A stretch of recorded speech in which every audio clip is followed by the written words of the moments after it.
Islam is essentially and primarily and basically an spiritual ideology. It is not a social ideology only.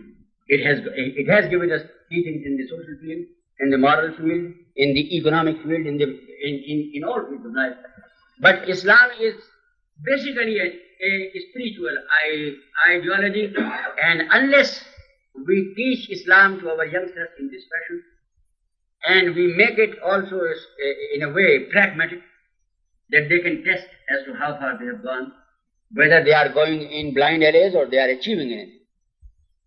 Whether they are achieving anything which they cannot achieve through physical science or through philosophy or through anything else. I think our youngsters will be ready to walk on the way of Islam with greater enthusiasm than our elders. But if you continue to take Islam in this ritualistic, truncated, moth-eaten, scholastic, hidebound, lifeless, static fashion, I don't think there is any future for Islam. Wait a minute, please. Yeah, just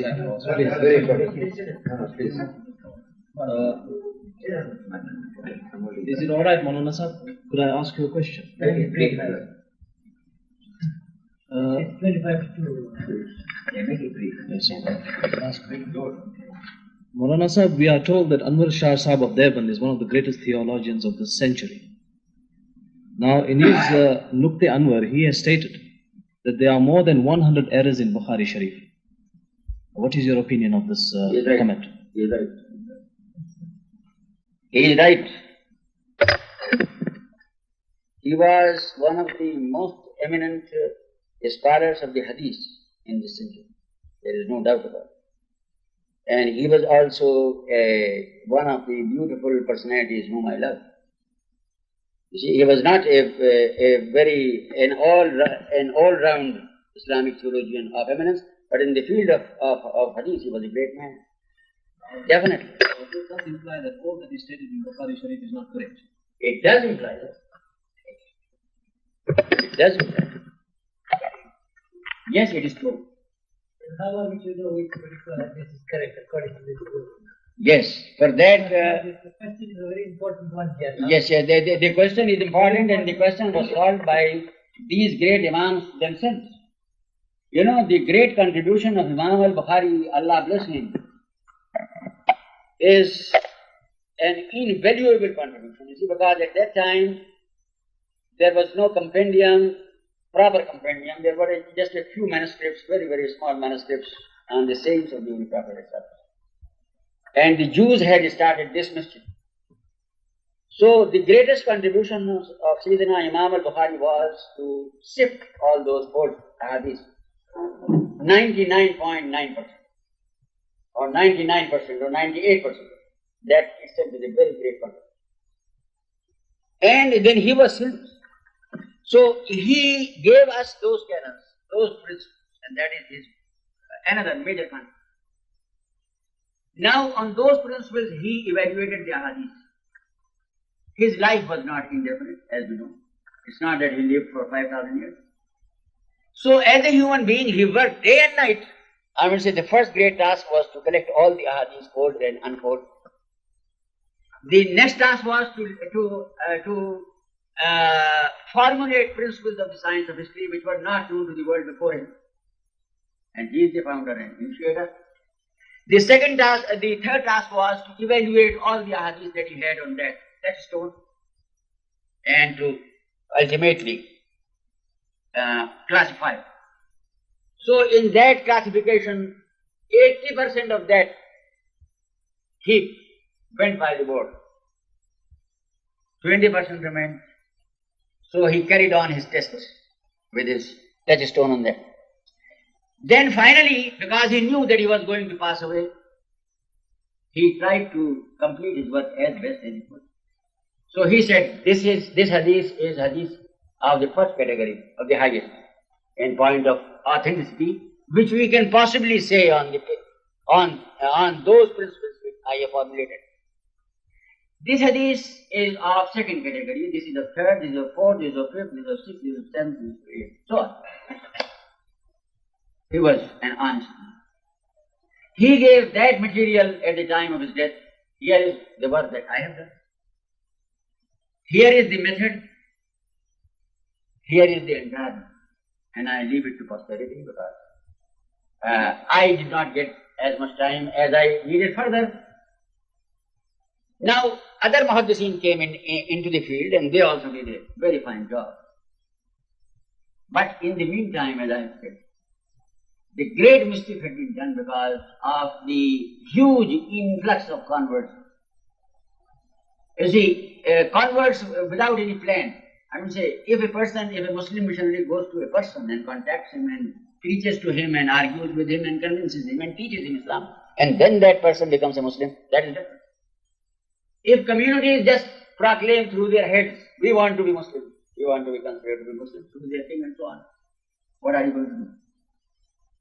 Of course, you will try to send teachers as many as possible, but it's not that you can have infinite number of teachers and also of the first quality, who can brainwash them properly and then indoctrinate them in Islam properly and put them on the path properly. So those things were also there. And consequently, that little confusion which remained has caused this thing that up to this time in the Siyasata, there are hadiths which should not be included there, which should be removed. But during the 500 years, during the last 500 or 600 years, the Muslim ulama's role has been that of copy. The original ulama had the spirit of ijtihad, of discrimination, creative work. You see, creative work they did. After that, as if the world of Islam became tired of that job or something like that, or there came a mischief, so for the sake of maintaining uniformity and solidarity and continuity of that tradition, they said stop it. It is final. You see? So that seal of finality when it was put there, with good intention, with good will, that has given us benefits, but at the same time, our ulama, even our eminent ulama, have not done that which they should have done. It is one example, you see, in this century, Mawlānā Dr Rahmatullah Ta'ala is the first in this century, and then after him, there have been certain other ulama in Egypt and in Syria who have carried on this work. But this work has not yet been finalized. This question is a very important one from the point. Wait a minute, there's one second I just want to mention. There were 700,000 hadiths.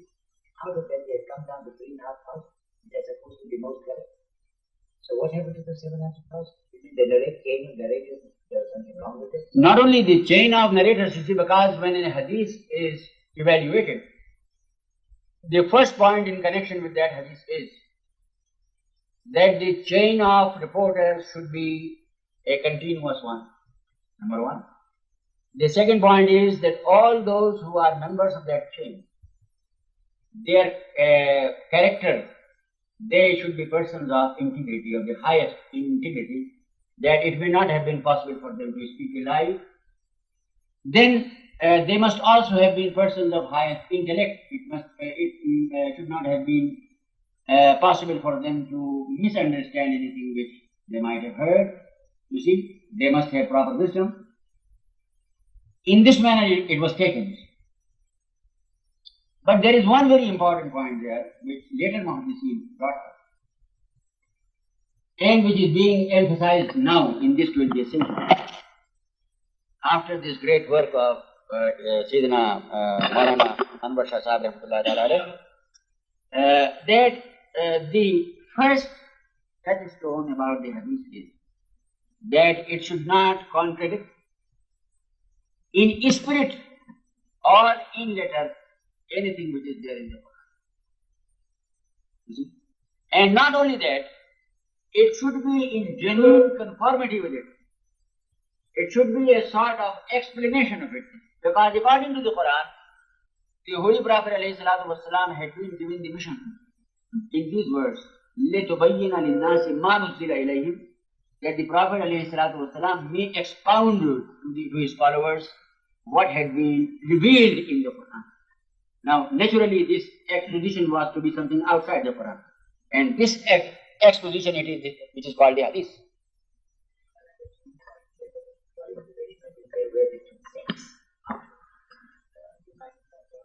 And these, the two people said that they created this hadith because Islam is a low end.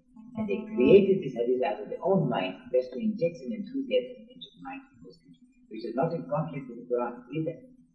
When you say that hadith, the standard of hadith, the basis of hadith is it is in conflict with the Quran, it must be thrown away. But these people created the hadith out of their own mind and they fabricated it, which is not conflict with the Quran. But our Prophet said that if you do a certain thing, you'll be blessed. Which you cannot prove that it is in conflict with the Quran. So how do you explain that? But besides that too, after so many hadiths have been thrown away, as Mr. Anwar has pointed out, are we to take it the present Sahasitta editions now? Must we take them as facts or genuine, or mustn't we take them as genuine? That is one. Two, who is going to sit as a judge to say that these hadiths are genuine?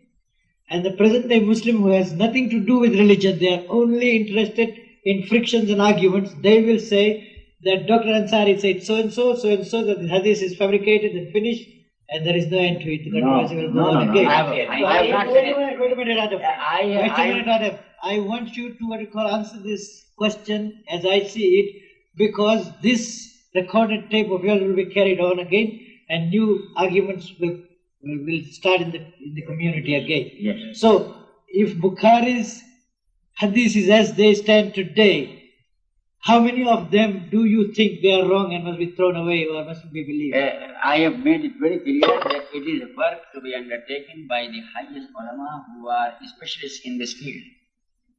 I cannot be an all-knowing person. I cannot be a person standing as highest in every field of knowledge. You see? And consequently, this verdict should not be obtained from me. No. I mean, say this verdict should not be obtained from me so far as my reading goes. The work of these great muhaddiseen is eminently acceptable, not at the same level as the Holy Quran, which was given in that form in which we have it now by the Holy Prophet ﷺ himself.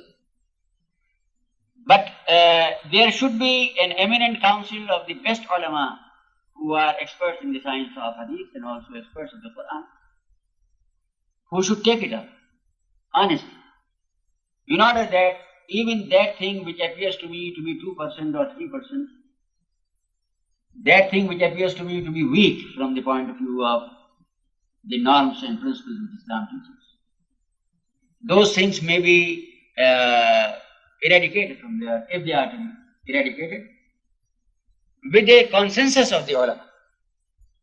You see? And so long as this thing does not take place, we should stick basically, as we have been commanded, to the Quran as the book of guidance, to all those ahadiths which are explanatory very directly of the Quran, to leave out any hadith which might be mutashabih, which might create any sort of confusion. For the time being, leave it to the experts.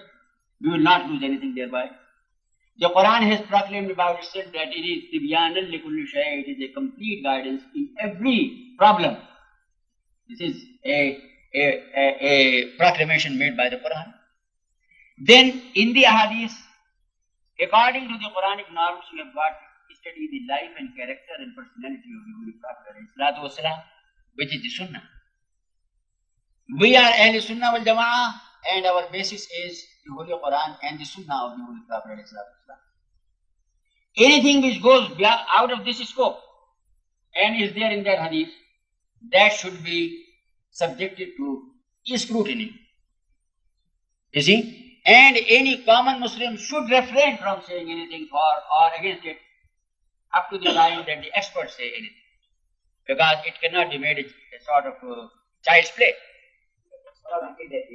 People who can scrutinize the hadith from this point of view. For organizing this work some years ago, Yes. Yes, but unfortunately it could not progress. This work is there even before the scholars of Pakistan. I would say, if Dr. Fazlur Rahman, my namesake, was made the director of the Central Islamic Research Institute, had not that type of thought which he has, probably we might have been able to cover a lot of ground in this field under the Central Islamic Research Institute of Pakistan, because that is financed by the Pakistan government and it does not lack much in finances or in getting the services of eminent scholars. There are eminent scholars in the world of Islam who, if they are put on any job, I hope that inshallah ta'ala they will be able to do that job. It's not that the Islamic world is just blank in that way. But for all such things, I believe that so far as the basic Islam is concerned, it is there. Even the whole of Islam is there in the Holy Quran. And in connection with the Holy Quran again, we have been taught, and that stands to reason, that the basis of religion is ayatul muhkamat, the clear-cut verses. If there are verses which require interpretation, then Allah subhanahu wa ta'ala has not made them as the basis for our code of life. We can leave them to experts, but Islam is something practical. We should take it in a practical way. We should try to understand from the life of the Prophet ﷺ as to how he transformed those human beings. What was that process? So that the same process we may also undertake for ourselves as individuals and for our community, anywhere, and stick to this Al-Kitab or Sunnah. And inshallah we will have a smooth sailing. But for ordinary people, even for the ordinary monkeys, to indulge in controversies would be absolutely wrong. And as our community, for instance, stands here, I think the first and foremost what it needs is unity and solidarity and love and goodwill and harmony between Muslims. And abstention from divisions. You see? That is the first and foremost thing. That is a command given in the Holy Quran.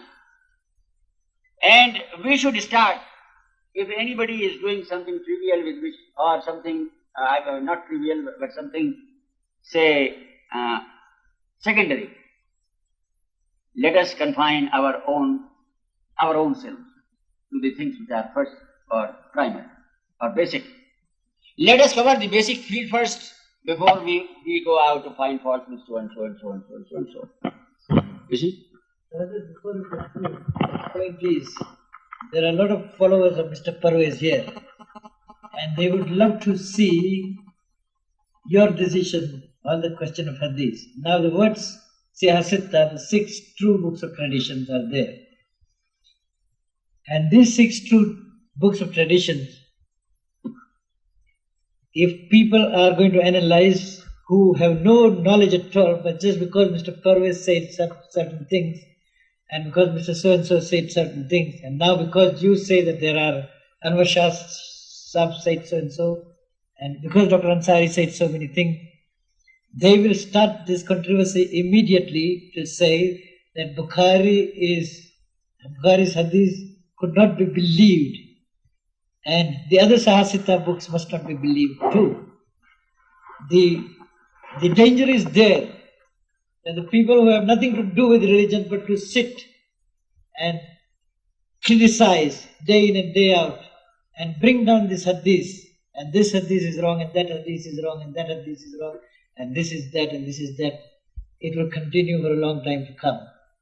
So now, are we to take it that the Siyasata books as they stand, the ordinary man in the street, like we are here now, have no right to analyze those hadiths? Absolutely no right. Absolutely no right. Only the most eminent scholars of the hadith who are called Muhaddisin, only they have the right. Not even the ordinary ulama have any right in that behalf. You see, that is the first thing. And the other thing is that the Siyasita, in spite of the fact that we might feel that there are a few hadiths there which may not have been, which may not be acceptable, in the Siyasita itself you will find that there are hadiths of various categories. It has been mentioned there that such and such hadith is muttafaqun alayh, agreed by all. Such and such a hadith is hasan, it is good. Such and such hadith is gharib, it is rare. You see, or such and such hadith is weak. Because those muhaddithin were honest, therefore they have mentioned all. And consequently, the siyasita is a very valuable treasure for us to be able to understand even the Quran and the Hadith, even the Quran and the life of the Holy Prophet ﷺ. And because Islam is built up on these two things, the Quran and the Sunnah of the Holy Prophet ﷺ, so it will be impossible for us at any time of our history to cast away the Hadith books as something useless or meaningless. God forbid. They will remain the source of Islamic guidance, and they are source of Islamic guidance, definitely. The only question that can emerge, and that too for the experts, eminent experts, is whether such and such hadith which is there, which has already been called there rare or anything of that sort, and which does not seem to tally with the norms and principles and laws that are given in the Quran, whether that hadith should be retained in that compendium or not. That is all. It is not that 98% hadiths there are of that nature and 2% alone are of the other nature. It's not that way. What the fact is, as I said in the very beginning, that I believe that 98% hadiths in Sahih al-Bukhari are such that they cannot be challenged. Cannot be challenged. In the present state of this Bukhari's work. Yes, of course. Bukhari's work has not changed. Imam Bukhari and Imam Muslim and Imam Abu Dawud and the other great Imams, they have laid the entire Muslim world under a deep debt of gratitude for the enormous work and the very valuable work and very important work and the very basic work which they did. And I actually disagree with Mr. Ghulam Ahmad Parvez. I feel about him, without meaning any insult to him, I feel about him that he does not even understand the ABC of philosophy of religion. He does not understand what for religion stands, what is its function, what is its way. He is not a theologian, he is not an eminent scholar of Arabic, he is not also an eminent scholar of modern thought. He is only a BA, and a BA in my country is just an ordinary person. And the manner in which he has dabbled in Islam, I think it is impossible, at least for me, to accept him as an authority on Islam in any manner whatsoever. I believe, and I firmly hold to it, and I am a member of the Ahl Sunnah wal Jama'ah, and I am a member of it not because I was born as one, but because I have taken this trouble and I have undergone this hard labor for years and years and years in order in trying to read every single book that was written by the Muslims from the earliest times up to this day. And it is on the basis of my conviction and whatever insight I have that I am an orthodox Muslim. I believe in the Hadith and I believe in the Fiqh and I believe in Sufism and of course everyone believes in the Quran. That is the starting point. These things which I say that we should curb this spirit of ritualism and disunity and fighting on small issues. And we should try to imbibe the Islamic spirit. This never means that whatever has been prescribed in Islam, the 5 daily prayers or fasting during Ramadan or performance of Hajj or anything of that sort, that this can be given up at any time or in any manner. Whatever has been prescribed for us, whether it is in the form of a ceremony or in the form of a law or it is in the form of a rule or in the form of a principle or in the form of a norm, whatever has been given to us and whatever was accepted by the Muslims and what has come down to us as in this school of thought, which is called the school of thought of the Ahl Sunnah wal Jama'ah, who form and have always formed the overwhelming majority of Muslims, Overwhelming majority of Muslims. To me, this is the real Islam, this is genuine Islam, this is correct. The only mistake that we have started committing is in connection with its practice.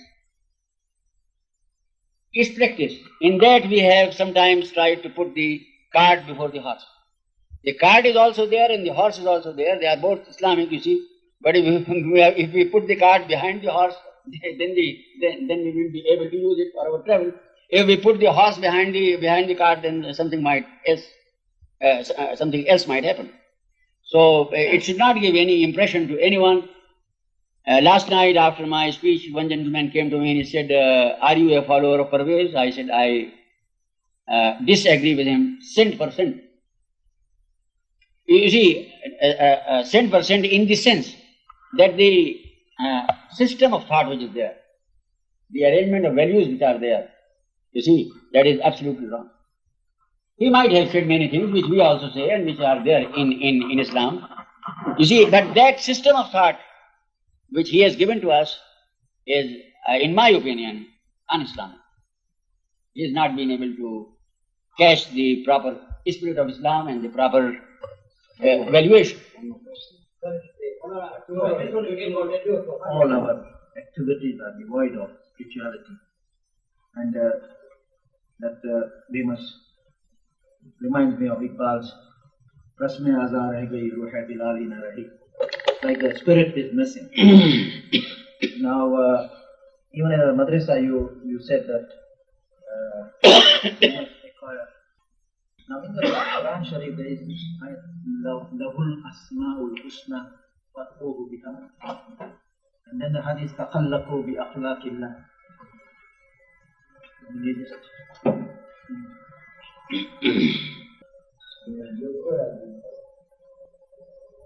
What do you call it?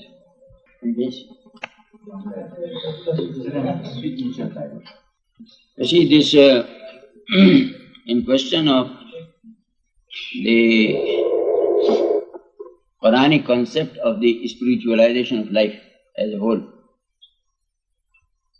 the first basic principle that the Quran has laid down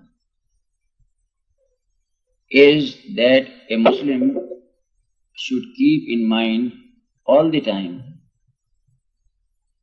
that he is here